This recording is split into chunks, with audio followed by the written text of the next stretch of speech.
at what these wins mean for our 4 playoff teams. So Team Fusion and Final 5 are still fighting to stay out of 4th place and a date with NME eSports in the first round if they do hit 4th. If the standings hold today, this is exactly what's going to happen, and Final 5 would have to carry that bird. Yeah, nobody really wants to do that. Remember, the winner of the Challenger Playoff Finals now directly enters the NALCS, and the 2nd and 3rd place finishers compete in the Summer Promotion Tournament on April 25th and 26th. And also take note, hipsters, you can see the newest LCS team in person on the big stage before they become pro. Exactly. You want to be that Lumberjack Scion hipster there. So get your tickets to spring. Challenger Finals will take place live on the NALCS stage on Wednesday, April 8th. Tickets are still available at lolesports.com/tickets.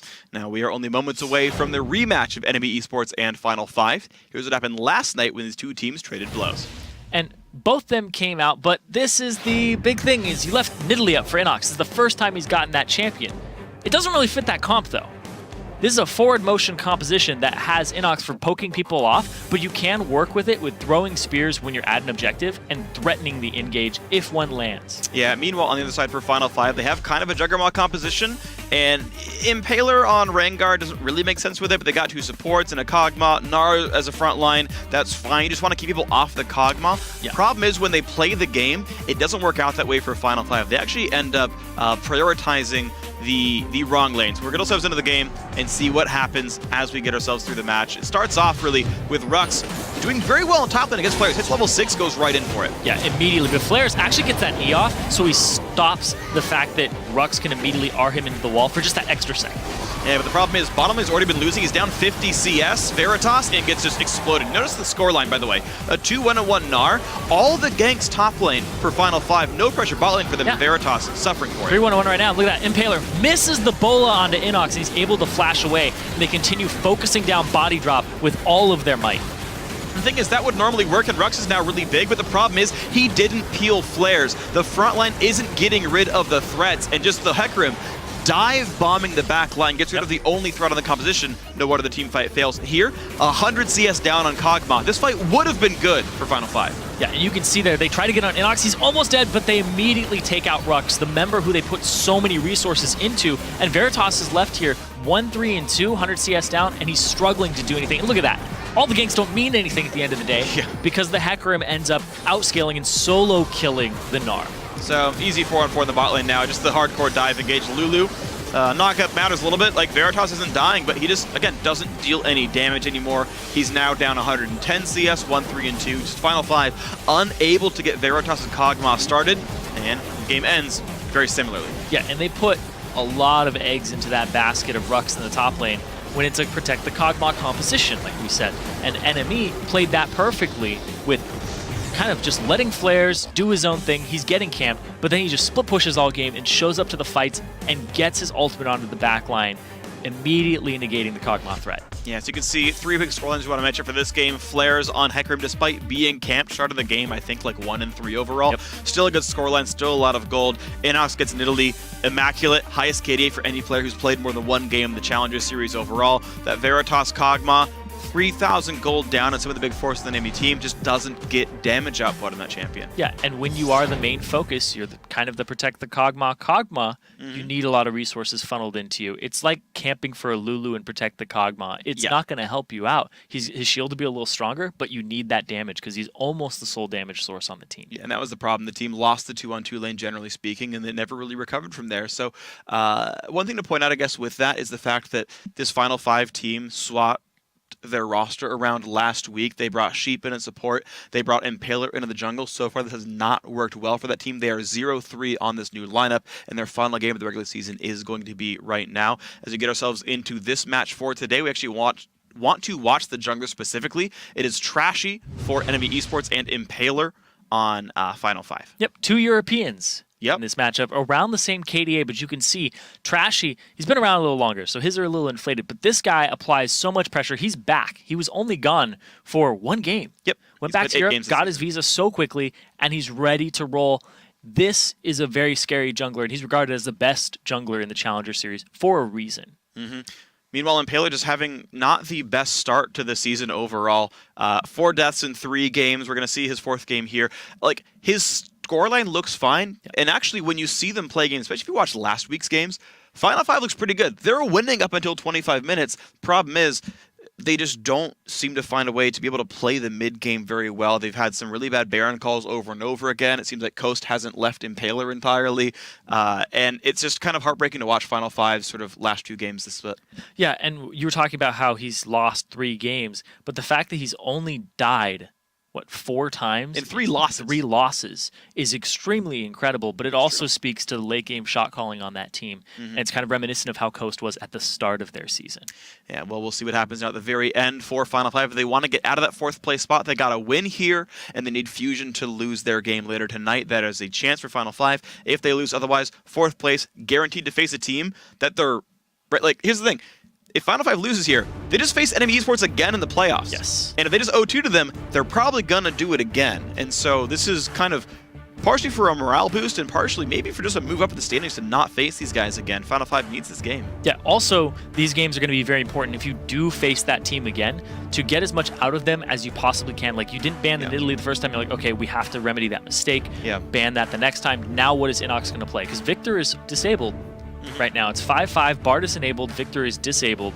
And he's played that champion multiple times, and we saw that. So we got to get more out of Inox, but he plays so many things that we've seen, and he's always successful with it. He's just generally good on mages in general, whether they're assassin mages or what, like LeBlanc, or whether they're the pokey ones or the team fighting ones. Just he has that magic damage sort of circle. All of them just kind of work out for him. Here we get ourselves into the picks and bans, though. Lissandra Zed removed away from Gate. He definitely has I would say, a fairly different champion pool from Inox. Yeah.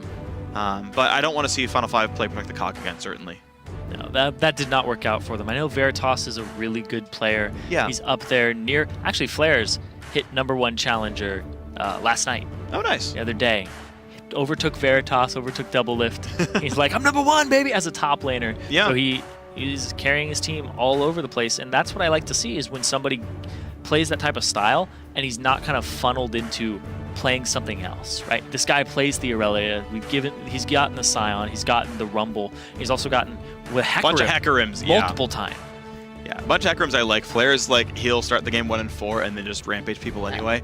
So, which actually is an ability. That's great. That's great, though. Like, he also actually has the Hecarim summoner spells right now. I know. But like, I'm ready for that being picked. The thing with playing that top lane and playing it the way that he does is if you draw so much attention, then you free up the rest of your team, and Enemy is the type of team that uses that. They're like, you're getting camped, we're not going to have trashy counter gank that, we're just going to go focus him somewhere else, because if you're going to start being worth less and less gold, it's going to be okay, we're going to go get a more important part of the map. Yeah. Fed. Well, that's the weird thing. If you want to kind of go down that rabbit hole of what do you do about top lane champions, and by the way, Ruck's getting Hecarim for himself means that they can't for him. Change those summoner spells, players. Yeah, he's not going to get that champion, certainly. Maybe a different pony champion. I don't think there's any other horse-based ones. Sejuani kind of, but like not really. Boar. Yeah, not a lot of other bounce champions. Yeah, I know. Nobody rides a horse a bear. in this game. She rides a Poro sometimes. Nobody rides a horse. No cavalry. Soraka? She's just a unicorn. Or no, not. Either way. She's a star child. She's celestial. Doesn't matter. Either way, Final 5, though, with Rux on more of a carry top lane, I actually like that. I think it's a good style for them, especially if Impaler is going to make those plays top lane. His Rengar is still up, and I mean, his Rengar is still pretty damn good. Impaler is no slouch of a player, so we might just see Rux get camped for and actually carry the game here, but another carry top laner, Flares on Rumble, is going to be pretty happy. Body Drop gets his own Morgana. Just pretty much it's like we didn't even change patches. Yeah, at the moment, but I mean, Bard's showing right now, so yeah, there's something a little... Surprise! Yeah, Sivir plus Hecarim is a very, very good combination. Love so it. Final 5 are drafting a lot of go into your face. This also allows you to draft things that don't have too much mobility in them, because Sivir gives them that mobility. Lets you be even better about like comps like Kennen mid, like Sejuani jungle, just like a bunch of like in your face go team fight. Skarner, Nautilus, like all these things that you could have low mobility. She covers that weakness for Absolutely, and then we'll see then if Final 5 wants to supplement that in any kind of a way. Lee Sin jungle though for Impaler. Okay. They're saving their mid lane for last. Annie. I mean, I love the Annie Sivir combo. You have the mobility to get in range, and then the Annie stun to actually start the fight. And it's up to the rest of the team to play follow-up here. And we got to see what that follow-up is for Final 5. Yeah, and Annie covers the range weakness of Sivir in lane, allows the harass and trading to happen from her as well. So Impaler on Lee Sin, it's a champion that he started playing a whole bunch when he first came over to North America to be more of a playmaker. He's had some good showings on it, so seeing him back on that instead of the Rengar is actually really good in my opinion, because this is he's going to have to make plays, right? He was trying to make plays. He's got 4 deaths and 3 losses. So if he can just be a facilitator of the early game, especially against NME and shut down Trashy, which is a tall order, they can possibly run away with the game. Well, we'll see if that shutdown can happen. We'll see if they can run away with the game here, and maybe even faster with the Sivir ultimate. But NME eSports here, looking at the last couple of champions. Kalista does come through. It's a great lane matchup for Kalista. It's pretty damn hard to mind game Rend with Spell Shield. And it is gonna be the Urgot mid blind pick. It's blind, like... Okay, like I understand Urgot against Zed. I understand Urgot into some matchups, but blind picking it gives Gate basically he can play anything he wants against that champion. He's just got to select the right thing. Is the thing. Like if you don't know Urgot matchups and you pick something into it that does not work out, then you only have yourself to blame at that point. But I do want to talk about NME's comp now that it's completely locked in, right? Because they have a lot of mid-game power here. They first picked the Rek'Sai for Trashy. He's back. He's got that pressure. He loves to exert that early. He could camp flares in the top lane. He could exploit the Hecarim that has no escapes. True. Chase him down. Be really, really potent in that lane. Yeah. Now it's all kind of mid-game pressure. Like Callisto late game is kind of wishy-washy, right? Like you don't have if you're not threatened, you're okay. Yeah. I actually found the double lifesteal build, the Ruin King build, actually works out pretty damn well. It supplants that somewhat, and you actually get some pretty good damage down. So mid-show, by the way, is going to be the champion of choice for Gate. So it looked like the old patch until these last couple of picks. The jungle champions would fool you here. Okay, they are going to swap. I was like, there's a chance Jungle Cho mid Lee Sin. I doubt it highly. For what it's worth, by the way, this is actually the first week Challenger is on 5.5. That's true. Challenger is actually a week behind because their game's starting earlier on in the week. So the first couple of games we're seeing these teams on 5.5. Jungle Champions not changed much, but obviously Urgot showing up, part of that. So the Urgot just having that tiny buff to his shield a little while ago. I think that was 5.5. Yeah, it's just the percent increase. And that's all it took. That's all it takes. All right, well, it's going to be a fun one to watch. So mid-show, by the way, good sustain champion. Actually, really bursty. You don't have to put a lot of AP, but he actually gets a good amount of damage down.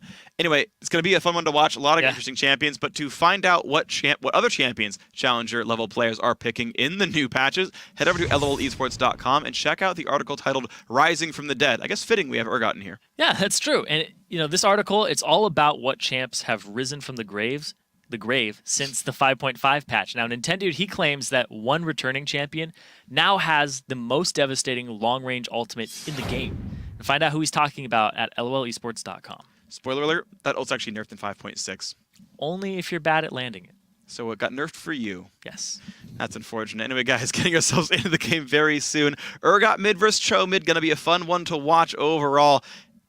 NME eSports, nothing really to fight for. Final 5 hoping to claw their way out of 4th with a win here. Yeah, and here's the thing. I do want to talk about that matchup, right? Like NME, they do have first seed locked in no matter what. They don't move with a win or a loss here. They're just exerting their dominance over the Challenger Series, only dropping one game so far. Now, Final 5 are trying to play upset to that. They can move in the standings based off how they perform here and also how I think it's Fusion performs later on in the day. If Fusion loses and Final 5 wins, we will have a tie between the two teams, and they will tie-break for the 3rd and 4th spot. Otherwise, if Fusion wins and TDK loses, we will have a tiebreaker for that 2nd, 3rd spot. And that would actually also shape up. Actually, no, they would just play each other just with a different seeding. We'll get into bracketology at some point. Yeah. This mid-lane matchup is actually very volatile. Oh, yeah. Because Cho'Gath doesn't have a lot of mobility available to him. Nor does Urgot. Right? They are both very immobile champions that rely on a certain ability to land that is ground-targeted AoE. So if both of them, it's basically whoever lands that first ability, you'll get your follow-up, right? The Noxian Corrosive Charge will allow the Acid Hunters to come through for a ton of poke onto Cho'Gath. Cho'Gath, Gate, if he can land a Rupture, he'll land a follow-up Feral Scream, 3-second silence. He'll walk away without eating Noxian Corrosive Charge. So it's all about this trading back and forth. That's true. I'm actually really sad that Gate didn't pick Battlecast Prime Cho'Gath, kind of like as a Who's Your Daddy sort of thing. Because it is Battlecast Urgot, unless I didn't see it right. So, unfortunate lack of skin intimidation here. Gate kind of behind the times. A bit of a dinosaur in this one. We're starting early. All right, but in the game at hand, so Ruck's going to do standard Hecarim things, take a camp. The Raptors by himself, NME eSports, the rest of their duo lane going to be taking the Krugs. Also, though, Lee Sin Impaler is starting Krug's top side, and a lane swap comes in for Final 5. So lane swap from Final 5, but they do get the early level 2 on enemy side, but it doesn't really mean anything because they aren't in a 2-on-2 matchup. It's true. It does just mean a little bit of extra XP. It also does mean that the chance of freezing is gone from enemy esports. We actually will not be seeing them able to build one very reliably. Body Drop, though, realizes, hey, our duo lane's down here. We can make sure we control this blue buff, and Body Drop's doing that. Okay, so Rux does a camp. He's able to TP back into the lane with extra potions, hopefully surviving the lane for himself. But Otter playing this pretty smart. He doesn't want to face check into Rux because he'll lose the trade. Yeah. But anytime Rux tries to CS, actually, this is great because if you juke in a brush, you actually drop the auto attacks. Yep, Callista Spear, it's her passive to compensate for the fact that she just has so much mobility. If you duck into Fog of War, the spear just hits the ground and it cancels the auto attack. Doesn't know how to lead her targets. Vengeance apparently doesn't know about momentum. Trashy. Nice. I like the Burrow fadeaway Q to get level 3, remove the Gromp, and then get a nice defensive trinket. So they can actually watch most routes you might see Rux get assistance from. But it seems like this 2-on-1 is going to be a fast push and just general turret pressure coming in. Nope. Looking for the dive onto Rux. Okay, looks like they're going to try. Body Drop is going to pull aggro. Here comes the fight. Knockup is there. Immediate first blood. Nothing going wrong at all for enemy esports. That was very clean. The fact that Body Drop pulled aggro with the auto or the Tormented Soil, and he was immediately like, all right, I'll take as many hits as I can. Boom, backs up. The Rend at the same time as the bite didn't even really give Rux a chance to react. No. And that's the problem. He has no actual combat stats in his inventory. No Cloth Armor, no Doran's Blade, no Doran's Shield. He also has no escape summoners. That's the pitfall of picking a Hecarim, is you are so exploitable early on without those escapes. Really powerful that enemy esports got level 3 on a fighter jungler. Got to use all, I guess, 5 offensive abilities and get a lot of damage out of it. A eventual push now coming up from the Final 5 duo lane, and Flair's already there. Impaler's here, though. Impaler's here, but Trashy is coming to back this up, and he can't really dive this because Trashy will be there in time. He doesn't know about it, but he's sensing it. Wow, what a great start for Final 5 overall. And Flair's I don't think is diveable anyway. Doran's Shield, Cloth Armor, just really hard to kill that champion. A lot of great things happen now for enemy esports to start this game out. Watch the mid lane, actually holding pretty close to equal. Yeah, they've just been trading back and forth, trying to farm as much as possible. Inox has the flask, and Gate, he hasn't really had to burn through too many potions due to the Cho'Gath passive. Yeah, that's an interesting thing. He's getting 32 HP back every time he gets a minion. This is something I want to talk about League of Legends a little bit. There's a very fine line you have to draw between passivity and aggression. If Gate thought, I lose this lane no matter what, I'm screwed, Inox would win the lane. Yes. Gate has to post up and actually fight for CS in order to have a chance at winning it.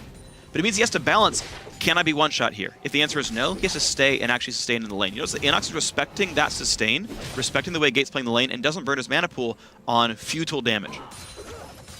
Otherwise, he just completely runs out of mana, and then it's a win for Gate. Exactly. It's free for Gate. So sustains at full health means nothing. They can look for the gank maybe later on. And oh, the stun! Oh, a lot coming in. No, not the one. Sorry, Otter. I got the names wrong, but a lot of pain coming through. But, oh, the flash away from Gate just in time. Yeah, gets the E-charge as well. Ignite is on. Very close battles back and forth. The red wasn't able to be used in time, actually, by Otter.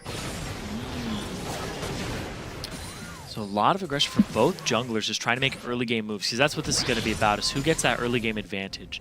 Enemy are all about this mid game here, because like Urgot late game, Callista late game, not that great. So now they're just trying to do as many dives as possible. Flares takes one more shot. Crash is going to take it. Yeah, they look for the dive. They didn't quite have enough damage for it. Rux burning his Ignite, actually, really helped make sure that kill didn't come through. They realized the turret scare was just a little bit too high for him.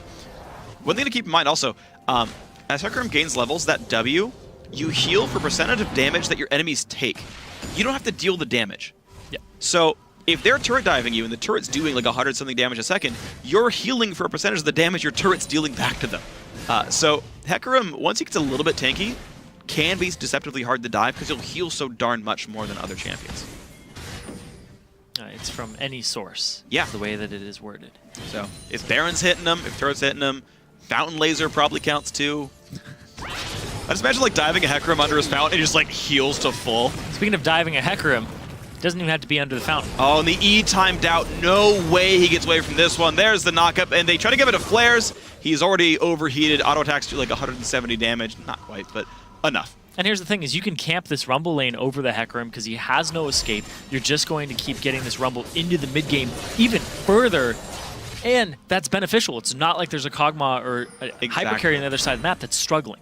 Exactly. Veritas is no longer a champion you have to worry about in the late game. Sivir's there to facilitate everyone else. Everyone else is 0-2 around the map, so definitely really great how NME eSports have played this game. Just the fact that they managed to abuse the Hecarim in the lane swap and then abuse him once they swapped it back. Just very impressive play by these guys. There's a reason they're #1, and they're still showing it today. Yeah, this dominance over the early game. It's really rare that you see NME lose an early game. And a lot of that is due to Trashy, and even when they didn't have Trashy, it showed that the team can really step up. And Short Race did a good job too when he was subbing in. Good job stealing kills. Yeah, he started the game with like 3-0 on Lee Sin. Yeah, walk up. Here's a kill for me. Oh, yeah, he would like straight steal it too. Yeah. It's worth more gold if you get an assist off. That's true. Instead of 300, it's 450. Like, Yep. do you not like further gold leads? I mean, Come on. you tax your mid laner 150 gold to get 300 on yourself. You should make an argument for that not being correct. What are you talking about? That's worth. It's a hard argument to That's make. worth. Well, As a jungler, that is worth. what if you're already full items? It's still worth. At that point, you just want to pad the KDA? If I'm a jungler with 5 items, I hope that my mid laner is at least a little bit ahead of me. I know mid lane You items DC'd at the start. Okay, then yeah. And also mid lane items are a little more expensive. That's true. You keep your sight stone away from me. And your upgraded trinket. Implying- There, you're full build. Implying that I buy a sight stone. Yeah, Aiden is not a team player. Let's be real. Hold on, comes though. Trashy Speaking of though. team players, Oh. though, swap in. Gate gets a silence, so he predicted it or something. Puts the Rupture down, buys some time, but his flash is still down, and it means Inox is going to get the kill after all. 3-0, NME eSports. And Trashy camping bottom, camping mid, getting these lanes off the ground and basically saying, once I've given them these kills, they can take care of themselves. So now, once he's upset them, he can start moving into the jungle with these advantages. Impaler, this isn't going to be his jungle for much longer. It's already not. Sweeper comes out, Trinket's gone, Trash is already putting wards down in the jungle. Oh, you think you can camp He's here? got a kick, kicks him back. Whee! He chose to flash. I don't know if he needed to necessarily, but he did anyway. And then Impaler just limps out of this one, down a summoner. There's just so much pressure onto Final 5 now. Inox in that mid lane, the fact that That hit? that Jeez. body drop walking up just to get that auto attack. But the fact that the hyperkinetic position reverser was interrupted by the feral scream and that little cast time on it, it's actually pretty neat. Half-second cast time. You can predict it. I mean, you have to predict, but otherwise you're pretty much screwed. But hey, it almost bought Gate enough time, just didn't quite. So this Cho'Gath matchup starting to fall very far behind, down 21 CS, going from Relamicon. I think that's the most common mid-show build I see. He needs the CDR. Yeah, and then you go fairly tanky from there. Yeah, it gives him the CDR and the AP that he needs, as well as some of the mono regen. He doesn't struggle too much with that, but No. This- Mana regen. This is, yeah, exactly. The blue buff over to Inox, he has the tier, but this is what I was talking about at the start with, if you don't know matchups exactly, it's always kind of a struggle. You're sitting there in champions like what do I play into an Urgot? What counters Urgot? Because it's a champion you don't see, especially in the mid lane, and it's just had this quick resurgence, or quick surgence. Yeah. It's not a resurgence. I suppose, I mean, depends how far back you go. Season 2, he was all the rage in the AD carry role. But Yeah, I said mid lane. no, you're right. Never played in mid. Competitively, I can't remember a time where it was common. Yeah, I think you're right about that. There's an article all about that stuff on LOLesports.com. Oh, Sheep gets the stun before the Black Shield comes down. Good damage on the Otter. Impaler on the side as well. He does have the kick, and that will be the kill. They throw body drop back in. Veritas a bit low, but the damage still going to come through. Sheep gets the kill credit, but here comes Flares, trades one back. And the damage coming across, though. Flares will die for that, right, to get the kill. 3 for 1 at the end of that fight, and now they get to shove towards this turret, use the Tibbers to tank, and get this turret at the end of the day. Can't really push anything forward either on NME's side. But hey, something pretty positive for Final 5. They're within 400 gold because this really nice move. Props to Sheep to land the stun before Body Drop could react. And Body Drop still has flash, too. There was just no way he was going to get out of that at the very end. So he saved it. Trashy, you know, he will get the dragon for it. Well, pretty heads up then by NME eSports. They didn't try to get it earlier off of the bot lane kills. They found it more important for Trashy to get around the map and make other plays, but when everyone shows top, why not get an objective? The flash, Tibbers stun, and then the black shield, there was nothing to do about that once it had been slightly delayed. Impaler comes in, and the TP placement here, Flares is really just there for the cleanup, but he only gets one, and Rux kind of just runs him around. He routed him there pretty heavily. Yeah, I gotta say, it was actually really clever play by the enemy bottom lane. Body Drop went for the ult, landed the stun. Otter pulled him back with Fate's Call, but Impaler was actually body blocking the Morgana escape, and was like, great, knock me up, I don't care, and it was pretty clever. Yeah. By kind of everyone involved.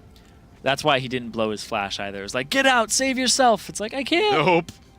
You're done on this one. So, Final 5 within 1,000 gold. They swap back to the both duo lanes bot side right now. Both top laners missing teleport. Chooses to dodge instead of burn spell shield. I actually like that. I think it's smarter. And here's the thing, Trashy wants to gank this bottom lane now. He's kind of tilted top. He's tilted the mid matchup. They did have that fight where things were kind of equalized, but this bottom lane is the only thing on the map that's really going to cause him big problems at the moment. Yeah, 2-0-1, and he already has Distortion Mobies. Knockup does hit Trashy, so... Just seeing Rek'Sai being burrowed and then knocked up at the same time. she looks pretty derpy.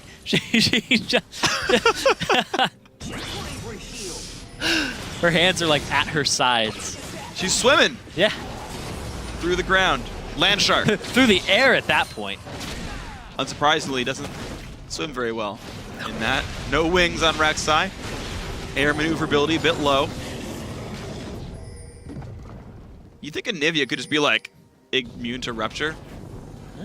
She's not.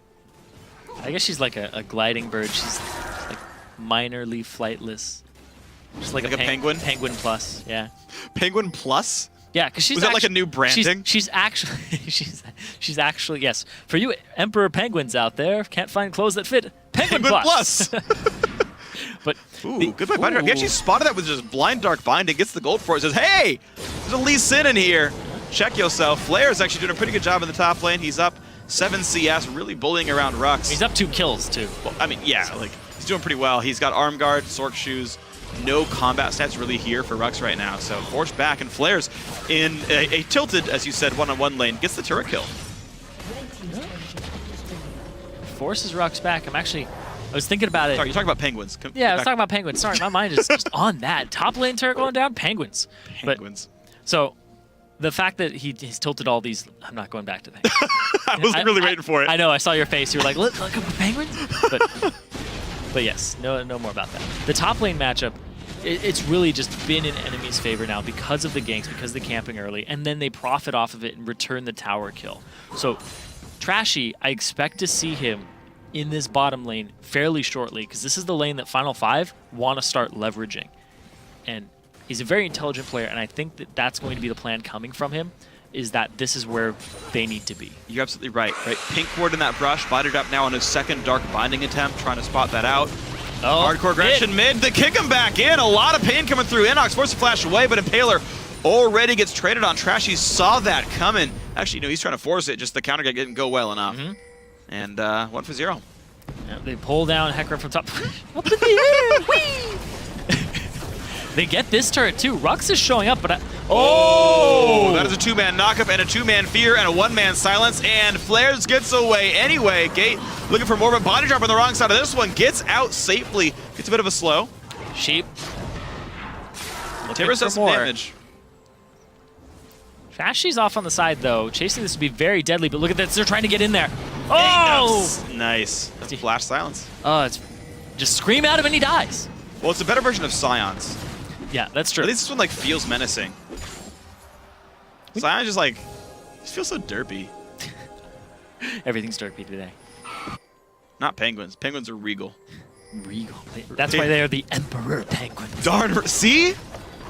Why did we get back on Penguin? You started it. You started it this time. That's true.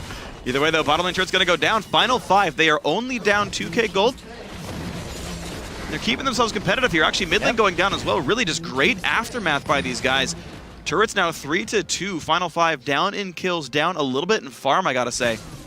But certainly finding ways back in. NME eSports have only dropped 1 game all split. Granted, they're winning right now, but it's not by much. Yeah, and it's approaching that mid game where this Rumble, that's the time where he shines. He has both spell penetration items that he needs. The next Dragon, NME have a lot of ways to fight this. In Final 5, question is, do they come in there with the IE of Sivir and think that this is their fight to take? And the positioning of the ultimate from Flares is going to be very important. Problem is, but you got to get there and you got to set up for it first. Yeah. Well, the problem for Final 5 is Rux doesn't have an ultimate right now. If I check the timer, it will not be up as Dragon comes up. 10 seconds where Dragon's up and the onslaught isn't. So maybe it can take them about 10 seconds to do it. Sure. Depends if they want to go to the backside, though. Knock up on the gate is not a good thing for Final 5. He gets some trade back on a Flares, but Rumble will stay alive. Impaler caught by a bind. Body drop thrown into the team fight. And that is a Rend that will take him down. Another 2 for 0. NME eSports get Dragon if they want it. That's the thing. You come to set up for the Dragon a little early, and you can get caught out if the other team is doing exactly the same thing, but with greater numbers. Rux, not there. Flares is there to apply the damage, to get it down onto gate, to shred him. And then the rest of the team, the bottom lane, was there immediately. Right? Like, Veritas isn't there to have his ultimate down and to help his team out. It was just NME being there a little sooner and in greater numbers. Good things overall happening now. NME eSports feeling really good about how they're playing the map, and I gotta say, a pretty commendable game by these folks. 3,000 gold lead, 18 minutes in. 2 Dragons, same on turrets, up 3 kills.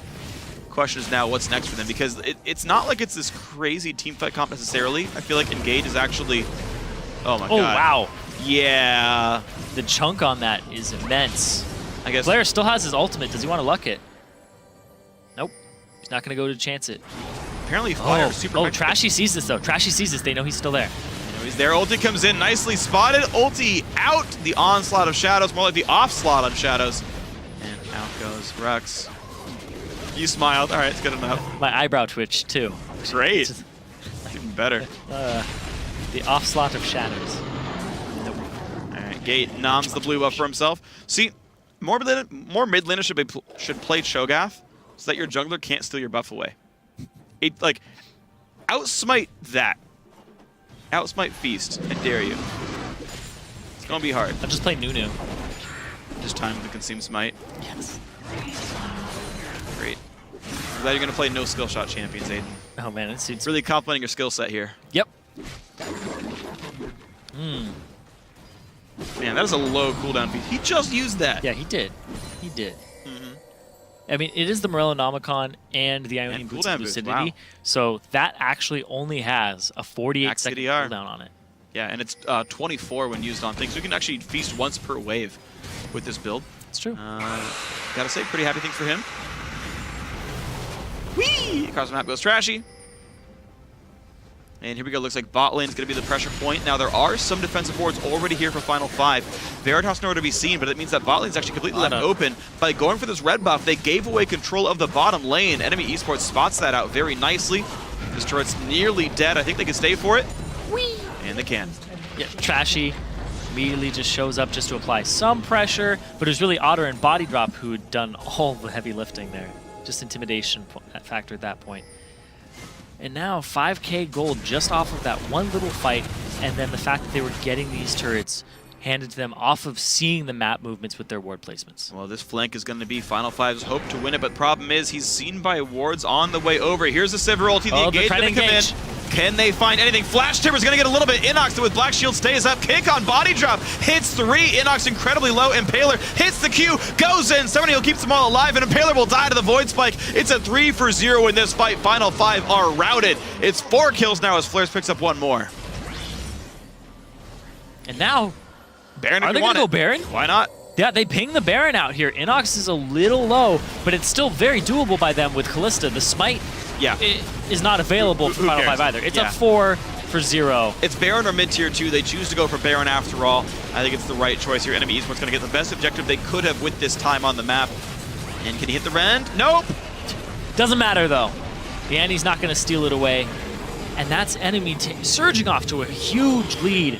And this is the type of stuff we see from this #1 challenger team here, is they're getting engaged on here. This is just, it looks like the fight the Final Five want, but the exhaust comes down on Rux, and he can't deal that damage to the backline. And meanwhile, Flares gets the TP after Final Five had completely collapsed past his teleport point. So he just comes in with the Flame Spitter and shreds everybody that passed him. God, he destroyed everyone there. And I still got to hand a lot of props to the rest of NME for surviving the hard dive. Especially because NACS, who's already tanky, got the black shield, and Otter still found a way to get out. So hey, good job by this NME eSports squad. But that was the chance Final Five had. That was the fight. They're like, okay, we're gonna go for this fight.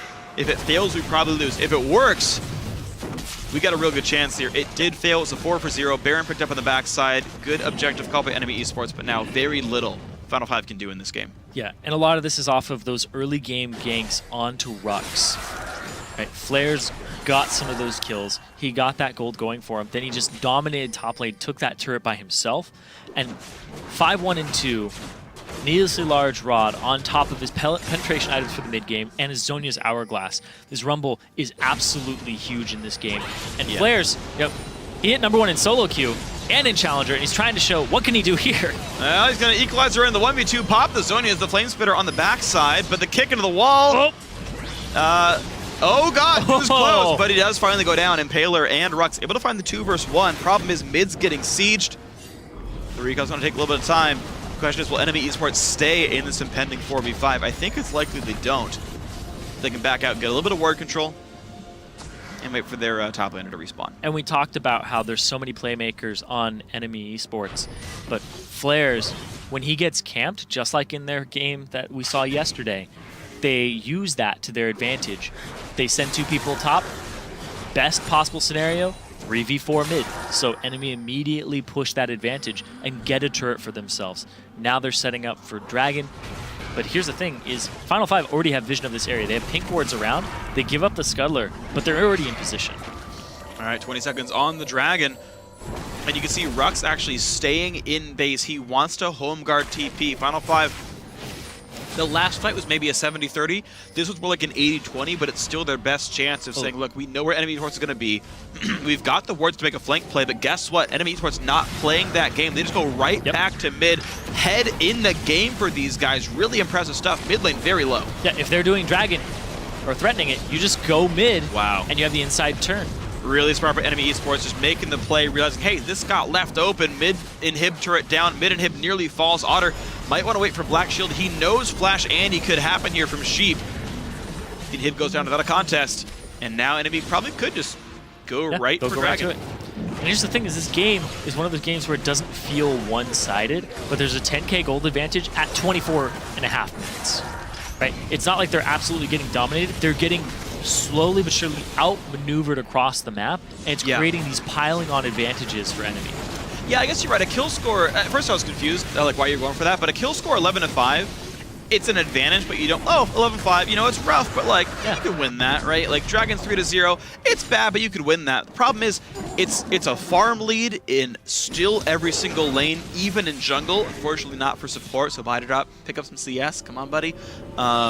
Yeah, but it's one of those games turret where lead, Dragon lead, everything. You don't feel like you're getting, this team is getting absolutely crushed by the way that things are going, but they are. Yeah. It's a strange kind of way that the game feels. Well, it's because you're 25 minutes in. Like, it's so early. It's normally not this much. Like, how would you get a 25-minute inhibitor kill? You know? Off of people not defending it or rotating it appropriately. Yeah. Those are so hard to crack. People struggle with killing those turrets, and those turrets do not scale up over time. Right? Like minions scale up. Power. Minions scale up over time, so that it's a little easier to take those turrets in late game. But they stay the same power the entire game, and they've already claimed it. And some people struggle with taking those turrets twice the time in the game. That's true. You actually talk about minion scaling. I actually played a game. Actually, it's not going to be relevant to this game. We'll save it for later, because that's going to be on 5.6 with some turret changes. So I'll save the story for another time. But NME eSports. Now everybody wants to know. If we have a downtime, but the thing is, they're looking to close the game out right here with the pressure mid. So if they back again, I'll tell it. Back again. Enemy, stop winning. Look who backed. Backed again. NME. Buy some items. It got bad really fast. I saw a Rap God video of you on Reddit. More auctioneer. And yeah, it's actually pretty nice. But All right. I didn't know that was gonna be the height of your career. Height? No. So It's gone downhill pretty quickly. It's only been a day or two. wow. No, 5.6. Turrets do more damage to minions as time goes on. Tier 2 turrets will actually two-shot melee minions late game. They actually don't warm them up for you. They just like straight kill them on 2 attacks. I was on the receiving end of that, and I was like, oh, I missed gold. That's new. Yeah, I think it's unintentional, but we'll see. Oh. There's the engagement. Oh, they back up in time. Nice job. Final 5 will not find the fight they want. Rux goes, what? Nope, just kidding. Gallop forward, gallop back. Top turret's going to be available. That was bad. The ultimate engage hits nobody. And then the TP from Rux, he looked raring to go. He had his motor running. He was gunning to get in there. And he just gets to run in circles. Enemy said nay. Top lane inhibitor turret now under fire. 5 versus 5. TP in the front line. In goes Rux. Can they find the battle? The last chance for Final 5. Gate already brought down. That ulti. Rux will be the second casualty of this one, and just no damage coming through. Throw body drop into Impaler. Why the heck not? Gets the kill for it. There you go. 3 kills picked up. No defense possible for Final 5. And they go mid lane to ride the minions into the base. Body drop flashes, because why the heck not? The Q one-shots the entire caster wave. This is going to be GG. NME eSports going to end the Challenger regular season 9-1 in first place. Final 5 will be facing these guys in the playoffs. And with games like this, Final 5's days just might be numbered. Right now, NME are making a huge statement for themselves. They are the #1 team, and they look like the undisputed #1 team. Yeah. You mentioned at the very start, multiple threats on the roster. We said NOX's name a couple of times this game. He played Urgot. He had low kill participation. He was lauded initially as the carry of this team. Otter, he played Kalista. Kalista's normally a big sort of mid-game carry. Hey, he had a fine game. Okay, sure. Right? And in a lot of games, a 4-1 and 680 carry is a pretty good scoreline. But this game was about flares. Yes, it was. This game was about flares. His Rumble, 6-2 and 3. He got a couple of ganks, and he just ran the heck over the game. He made it worth. 28 minutes. Sorkshoes, Haunting Guys, Zonias, and Deathcap just destroying people really poorly, or just really hard. So hey, congrats to NME eSports. Yeah, and everybody in the game pretty much did 10,000 damage. There was some 8,000 damage dealers, but Flares did 21,000. He did twice the next highest person in the entire game. Yeah. Absolutely devastating everybody. That ultimate at the end where he's just like, I'm going to throw this down in Zonia's was really well placed. His flame spitters were just shredding people, and they hit those mid-game power spikes at the right time, and they were elevated by the ganks from Trashy onto Flares. Really well played there. Very systematic when you have a Rumble on your team and you want him to be the carry. That's the lane you go to. It's true. So NME eSports, once again, they will end the split 9-1. 9-1 in 10 games. They dropped a single game to Fusion in a best of 2. That was it. We'll see them as the first seed in the playoffs, and fighting them again will be Final 5, what we just saw on the screen. But actually, to talk to us about Final 5's games and the road into the playoffs, we do have Inox sorry, not Inox. What am I saying Inox for? I don't know why I said That's that. Not Impaler. Impaler is joining us. I don't know where that name came from, man. Welcome to the show. How you feeling? Yeah, I'm feeling pretty good, but we just got stomped like 2 games in the past 2 days, so it could be better, but I'm fine, thanks. Yeah, a lot of people have been stomped by NME, so it's like it's not that terrible. People have gone through it, but like with the loss, Final 5, you guys are in 4th place, and that means you'll face this team again in the playoffs next week. And how will your team have to adjust, especially to the best of 3 format? I think we're going to play around with our pick ban a bit and change things up. We didn't really expect the Urgot pick, but we need to like nullify the early aggression to kind of get to a mid-game, late-game where we can actually have equal goal to take them on. Yeah. And I think if we succeed in doing that, maybe changing a few pick bans, then we should be okay. Do you think that's where your team's sort of strengths lie, is sort of in the mid to late game and trying to play rotations and stuff? Yeah, I think we've got a lot more experience in terms of like me and Sheep, so we can kind of carry the mid to late game decision making, but we need to get there in the first place to like be able to do that. And what do you think the biggest problem is with getting there right now? Like Flair's got a few ganks from Trashy, and we played the lane swap a bit poorly, in my opinion. We should have like pushed in top and done the same to Flair's. But when we didn't do that, they kind of get this free lead, and then we got picked around Drakes and just too sloppy. We made too many mistakes.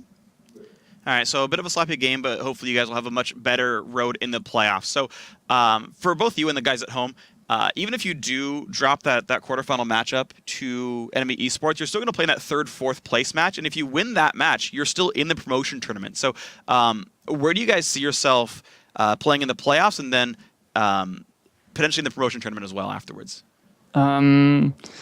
I think we can beat NME. It's a best of 3, right? So Yeah. I think we can handle a best of 3 better than NME. But if all else fails, I think we'll be fine.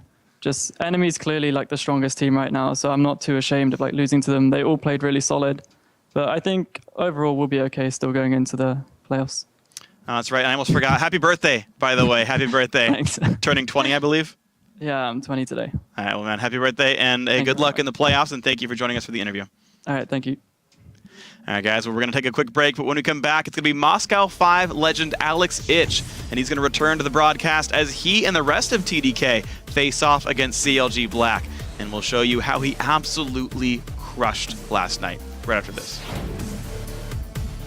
It's the stun before the Black Shield comes down. Good damage on the Otter. Taylor on the side as well. He does have the kick, and that will be the kill. Kick on body drop. Hits 3. Inox incredibly low. Impaler hits the Q. Goes in. Somebody will keep them all alive, and Impaler will die to the Void Spike. In goes Rux. Can they find the battle? The last chance for Final 5. Gate already brought down. That ulti. Rux will be the second casualty of this one, and just no damage.